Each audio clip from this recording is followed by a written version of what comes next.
آج کی نشست کا عنوان ہے حضرت سیدنا عثمان ذو النورین رضی اللہ تعالی عنہ، آپ کی ہستی مبارک اور شخصیت کے متعلق کیوں 18 ذوالحج شریف کو آپ کی شہادت ہوئی ہے، تو اسی مناسبت سے آپ کی خدمت اقدس میں خراج عقیدت پیش کرنے کے لیے حاضر خدمت ہوں۔ تو آپ کا نام مبارک عثمان ہے اور آپ کے والد صاحب کا نام عفان ہے، یعنی عثمان بن عفان رضی اللہ تعالی عنہ، اور آپ کی والدہ ماجدہ عروہ بنت حکیم۔ آپ قریشی ہیں اور اموی ہیں، اور 5 واسطوں سے نبی پاک علیہ السلام کے جد اعلیٰ کے ساتھ عبد مناف کے ساتھ آپ کی نسبت ہے، تو خاندان قریشی ہونے کے لحاظ سے یہ ترتیب ہے۔ حضرت سیدنا عثمان رضی اللہ تعالیٰ عنہ حضرت سیدنا صدیق اکبر رضی اللہ تعالیٰ عنہ کی ترغیب دلانے پر حلقہ اسلام میں داخل ہوئے، اور پھر یہ بھی آپ کے اعزازات میں سے ہے کہ آپ مہاجرین میں سے ہیں، اور ہجرت بھی آپ نے 2 مرتبہ فرمائی، حبشہ کی جانب اور مدینہ المنورہ۔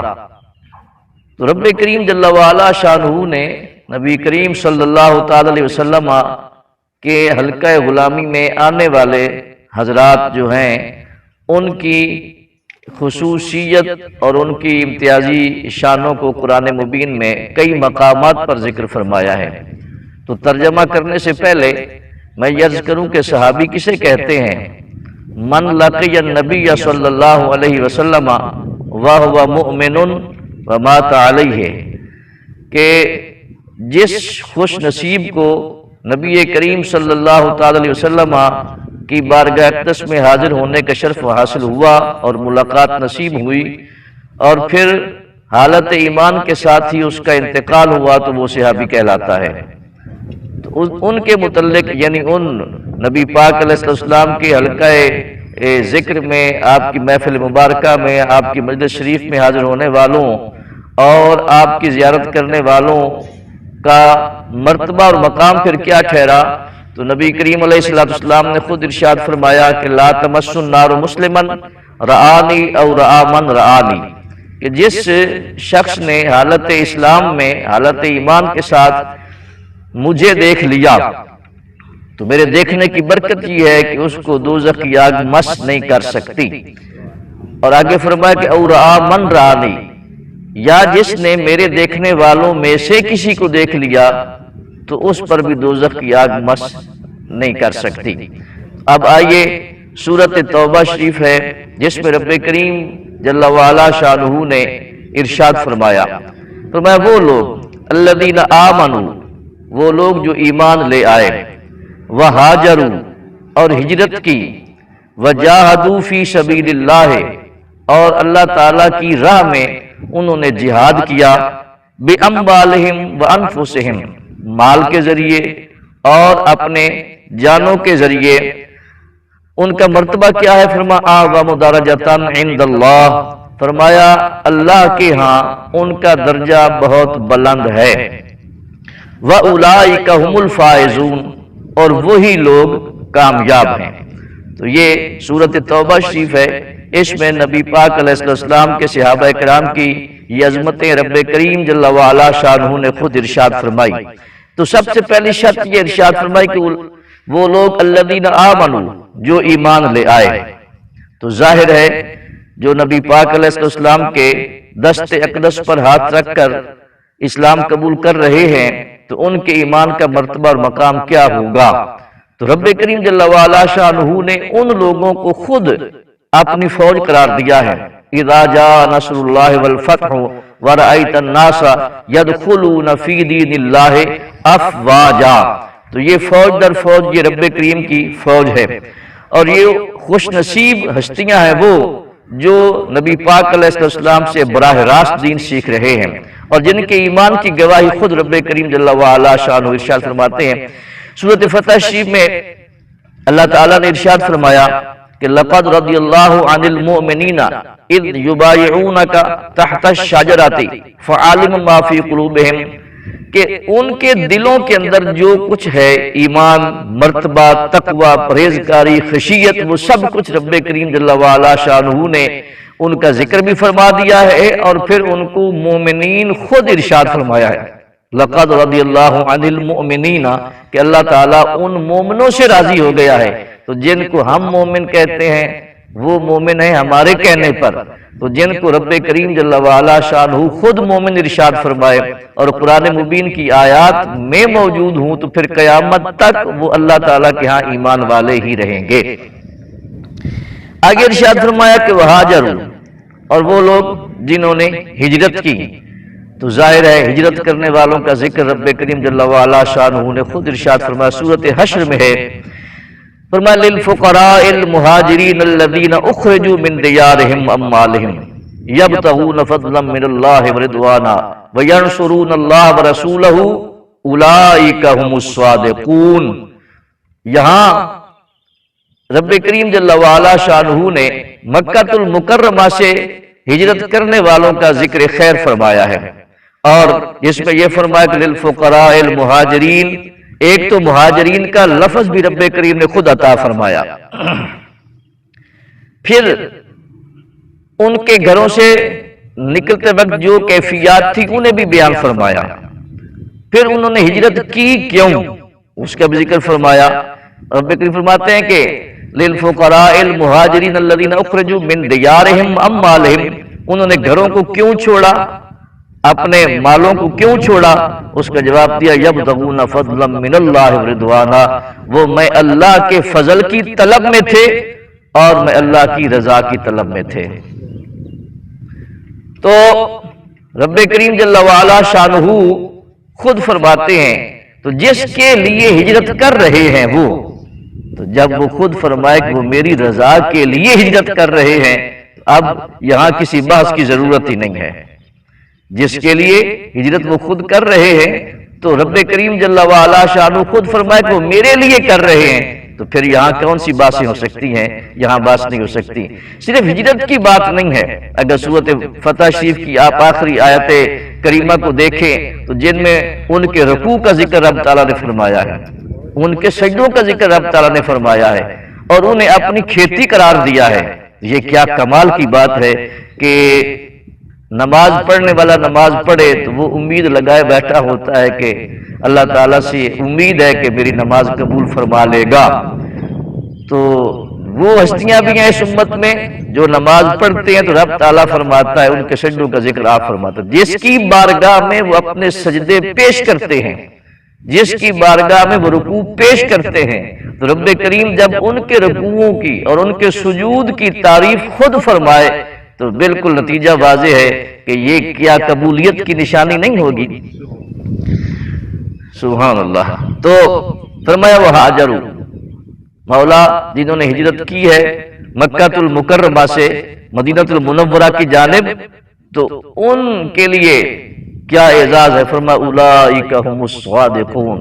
یہاں یہ آیت کریمہ جو اس کا پچھلا حصہ ہے، ایک تو انہوں نے ہجرت کی تھی یبتغون فضلا من اللہ ورضوانا، کہ اللہ تعالیٰ کے فضل اور اس کی رضا کی طلب میں ہیں، تلاش میں۔ دوسرا فرماتے ہیں وَيَنْصُرُونَ اللَّهَ وَرَسُولَهُ، وہ جو ہجرت کرنے والے تھے انہوں نے ہجرت اس لیے کی کہ وہ اللہ کے دین کی مدد کریں اور اللہ کے رسول کی مدد کریں۔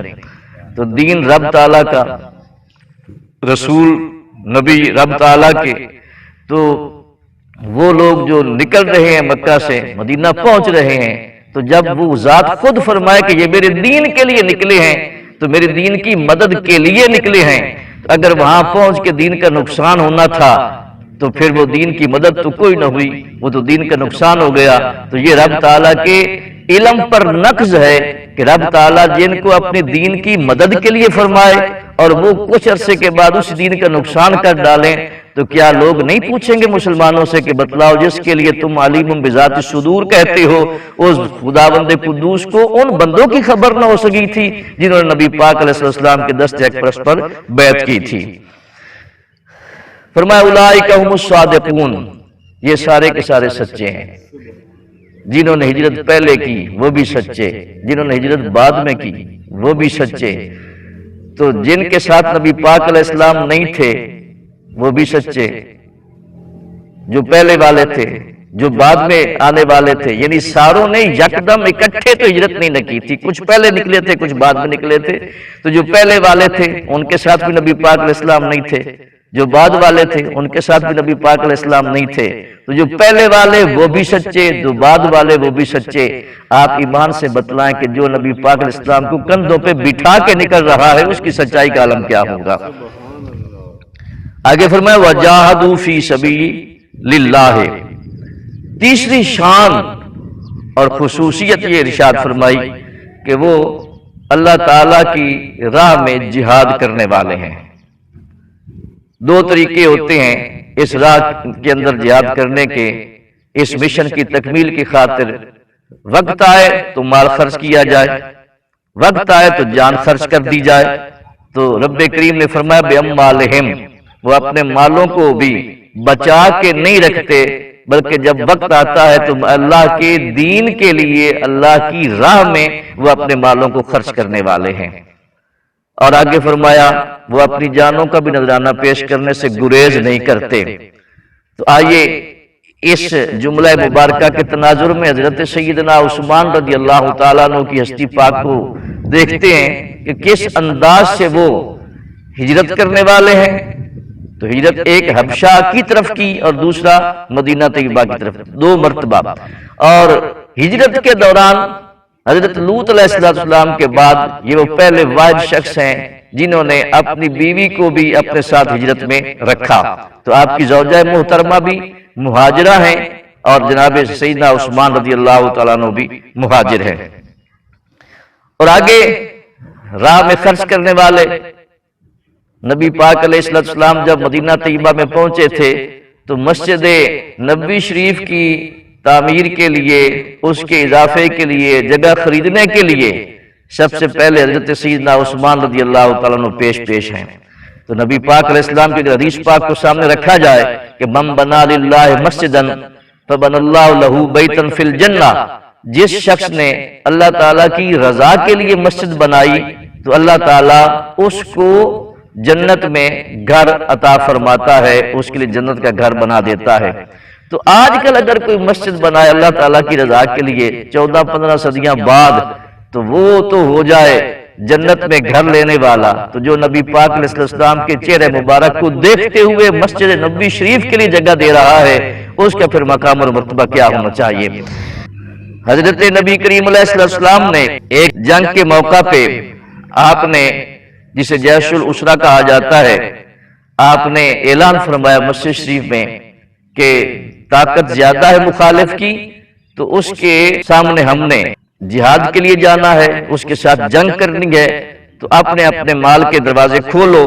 تو حضرت سیدنا عثمان رضی اللہ تعالیٰ نے اٹھے اور عرض کیا کہ علیہ مئۃ بعیر باحلاسها واقطابها، یا رسول اللہ صلی اللہ علیہ وسلم، میں اپنی طرف سے 100 اونٹ سامان اور پالان سمیت آپ کی خدمت میں پیش کرتا ہوں۔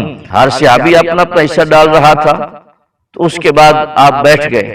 دوسری مرتبہ نبی پاک علیہ السلام نے پھر ترغیب ارشاد فرمائی، تو حضرت سیدنا عثمان رضی اللہ تعالیٰ نے اٹھے اور عرض کیا کہ علیہ مئۃ بعیر باحلاسها واقطابها، یا رسول اللہ 200 اونٹ سامان پالان سمیت میں مزید پیش کرتا ہوں۔ بیٹھ گئے۔ تیسری مرتبہ نبی پاک علیہ السلام نے پھر ترغیب ارشاد فرمائی، تو وہی حضرت عثمان رضی اللہ تعالیٰ نے اٹھے اور عرض کیا علیہ 300 بعیر باحلاسها واقطابها، کہ یا رسول اللہ میں اپنی طرف سے 300 اونٹ مزید سامان اور پالان سمیت خدمت میں پیش کرتا ہوں۔ تو میں جناب سے یہ عرض کرنا چاہتا ہوں کہ یہ ارشاد فرمایا کہ وہ کو 2 گھنٹے کا اعلان تھا، آدھا گھنٹہ لگا تھا، زیادہ سے زیادہ 10 منٹ لگا لیں، تو 10 منٹ کے اندر جو شخص حضور کی خدمت میں علیہ الصلوۃ والسلام 600 اونٹ پیش کر رہا ہے اور وہ بھی سامان سمیت،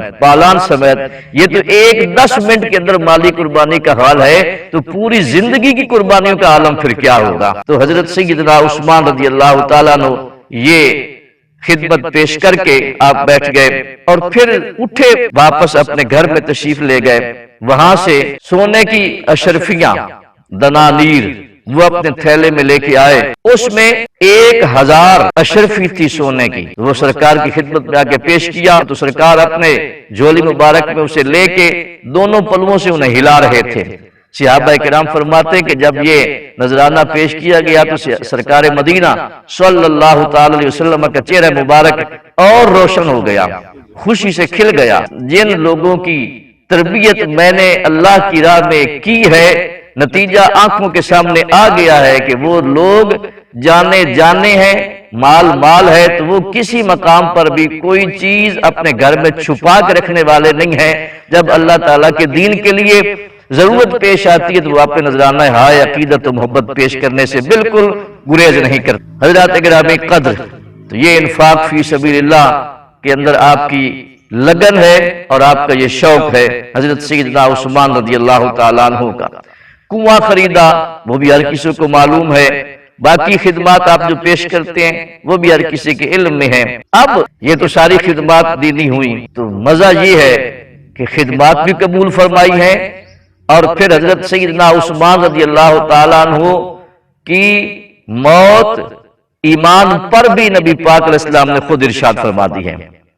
حضور سید عالم صلی اللہ علیہ وسلم آپ تشریف لے گئے اود پہاڑ پر، اور کیا وہ کمال تھا رنگ کہ حضرت سیدنا عمر، حضرت سیدنا صدیق اکبر، حضرت سیدنا عمر، حضرت سیدنا عثمان رضی اللہ تعالی عنہم، یہ تینوں ہستیاں آپ کے ساتھ تھیں. اور جو ہی آپ نے قدم مبارک اود پہاڑ پر رکھا تو احد خوشی سے جھومنے لگ گیا. تو سرکار نے اپنے پاؤں مبارک کی ٹھوکر مار کے فرمایا اسبت احد، اے احد رک جا، سکون کر. فرمایا فإنما علیک نبی وصدیق وشہیدان. فرمایا اے احد تجھ پر ایک نبی، ایک صدیق اور 2 شہیدوں کا قدم لگ چکا ہے. بڑی دلچسپ بات یہ ہے کہ شہید سے صدیق کا مقام بلند ہے اور صدیقوں سے انبیاء کا اور سارے نبیوں سے نبی الانبیاء صلی اللہ علیہ وسلم کا مرتبہ بلند ہے. تو پھر صرف اتنا ہی فرما دیتے تجھ پر میرا قدم لگ چکا ہے. حضرت ابوبکر صدیق کے ذکر کی کیا ضرورت، حضرت سیدنا فاروق اعظم رضی اللہ تعالیٰ عنہ کے ذکر کی کیا ضرورت، حضرت سیدنا عثمان رضی اللہ تعالیٰ عنہ کے ذکر کی کیا ضرورت. جب اعلیٰ مرتبے کا ذکر ہو گیا تو پھر ان کے ذکر کی ضرورت ہی نہیں تھی. تو بالکل جواب واضح ہے کہ نبی پاک علیہ السلام کے بارگاہ اقدس کے سبب جو اللہ تعالیٰ نے کرم فرمایا ہے ان ہستیوں پر، نبی پاک علیہ السلام نے اس کرم کو بیان فرما دیا. اور قرآن مبین کی ترتیب بھی یہی ہے کہ پہلے نبوت کا ذکر ہے، پھر صدیقیت کا ذکر ہے، اور پھر شہادت کا ذکر ہے، پھر ولایت کا ذکر ہے. انعم اللہ علیہم من النبیین والصدیقین والشہداء والصالحین. تو پہلے نبی، پھر صدیق، پھر شہید اور پھر صالحین. تو نبی پاک علیہ السلام نے بھی اسی طرح ارشاد فرمایا کہ اسبت احد فانما علیک نبی وصدیق وشہیدان. اب جو بندہ وہاں تھا جس کو صدیق کہا گیا ہے وہ کون تھا؟ حضرت ابوبکر تھے رضی اللہ تعالیٰ عنہ. تو جن حضرت ابوبکر صدیق کو، جن کو نبی پاک علیہ السلام خود صدیق فرما رہے ہیں، تو یہ اشارہ سمجھ آ جانا چاہیے کہ جو ترتیب رب کریم نے ارشاد فرمائی کہ پہلے نبوت ہے پھر صدیقیت ہے، تو اس آیت مبارکہ کی تفسیر آپ نے مقام احد پر کھڑے ہو کے ارشاد فرما دی ہے. اور اس کے بعد فرمایا کہ 2 شہید ہیں. تو شہید کیا کون ہوتا ہے؟ جس کو چلتے پھرتے گولی لگ جائے وہ شہید ہو جاتا ہے. ایمان کی ضرورت کوئی نہیں ہوتی. شہادت یہ ایمان کا اور اسلام کا منصب دیا ہوا ہے. تو جس کو نبی پاک علیہ السلام شہید فرمائیں اس کے ایمان کے اندر کسی قسم کے شک کی گنجائش نہیں ہے.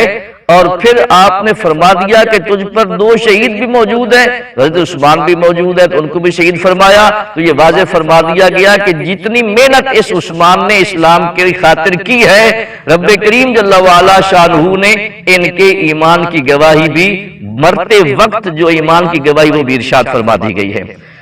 تو یہ ضمانت ہے حضرت سیدنا عثمان رضی اللہ تعالیٰ عنہ کے لیے کہ آپ کی شہادت نبی پاک علیہ السلام نے خود فرما دی. نبی کریم صلی اللہ تعالی علیہ وسلم آپ تشریف لے گئے ایک باغ میں جس کی ایک چار دیواری تھی، اور اس چار دیواری والے باغ کے اندر آرام فرما ہونے لگے تو ایک صحابی سے فرمایا کہ تم یہاں ٹھہرے رہنا، اور جو شخص بھی اندر آنے کی کوشش کرے مجھ سے اجازت لیے بغیر اندر نہ آنے دینا۔ سب سے پہلے دروازہ کھٹکھٹایا گیا تو وہ جو دربان تھے حاضر ہوئے، دروازے پر پوچھا من انتا، تو آنے والا کون ہے؟ انہوں نے فرمایا کہ انا ابو بکر، میں ابو بکر ہوں۔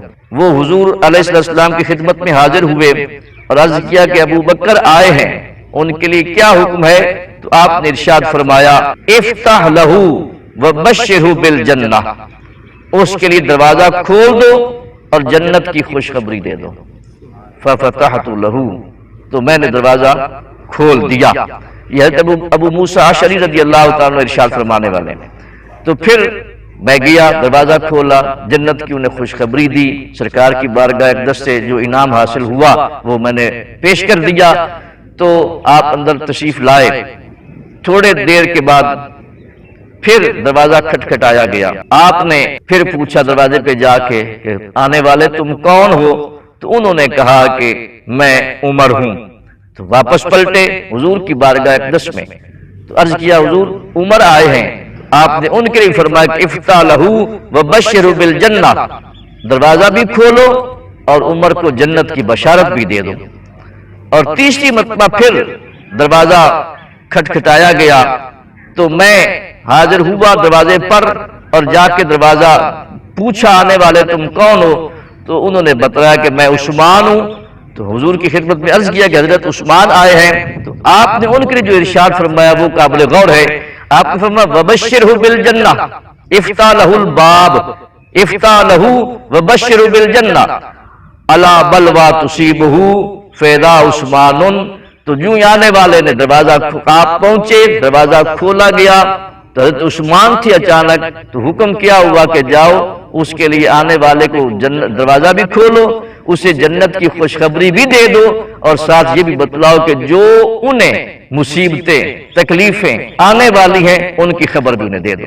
یا اگر حدیث پاک کو دیکھا جائے وبشرہ بالجنۃ الا بلوى تصیبہ، جو مصیبتیں انہیں پہنچیں گی جنت کی خبر دو، خوشخبری دو ان مصیبتوں کے ساتھ ساتھ یہ بھی بتلا دو کہ آزمائشیں تم پر زیادہ آنی ہیں۔ تو یہ نبی پاک علیہ السلام کے ان علوم میں سے ایک علم ہے جس کا اظہار آپ نے فرمایا کہ وقت مستقبل کا ہوگا، زمانہ مستقبل کا ہوگا۔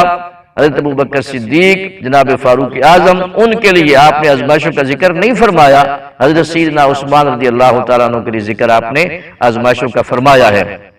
تو یہ مقام اور مرتبہ ہے ان ہستیوں کا۔ تو مولا کریم کیا فرماتے ہیں؟